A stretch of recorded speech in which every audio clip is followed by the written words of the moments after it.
I'm Joe Hobbs. I'm the lead prop artist at Ubisoft Annecy. So my role as the lead prop artist is to manage a team of artists to produce the assets for whatever production we're working on at the time. We work with pretty much every discipline on the production so that we can produce all of the assets required for anything from interactable objects, animations, world propping, that kind of thing. There's so many different factors that come into making art for production, and developing an eye to be able to see that a material is being represented correctly, or the object you're making fits in contextually into the environment that it's meant to be placed in. Being able to tell that something is off, you may not even always be sure what it is that's off. Maybe the roughness values are slightly wrong, something like that. Usually that just means that once you can spot those things by yourself, you're in a pretty good space to be able to be a good production artist. Tools can be taught. If you know a single 3D package, then even if you don't know the 3D package that we use, then it's fine, because we'll probably just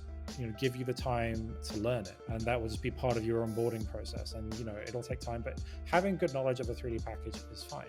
I think if you really want to stand out, if you look at ArtStation, which is where the majority of people will post their work, you're going to see stuff that is super high definition. Those assets are not always usable. They could be usable with more work, and don't get me wrong, some of them, sure, they're usable.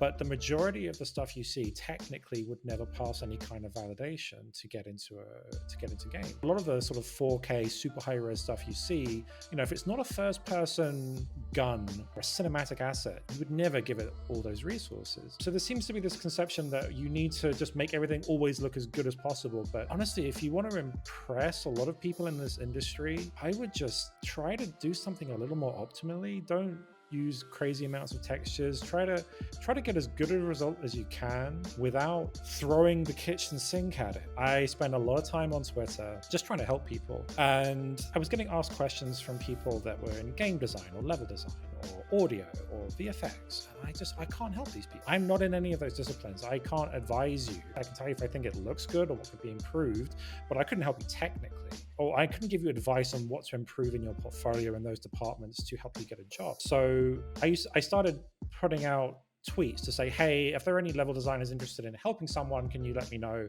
because I've got someone I want to put in contact with you. But it was really hit and miss whether someone saw the tweet or anything like that. So I was kind of struggling to help people, and I felt bad. So I just thought, screw it. One day I just went, all right, let's put out a tweet.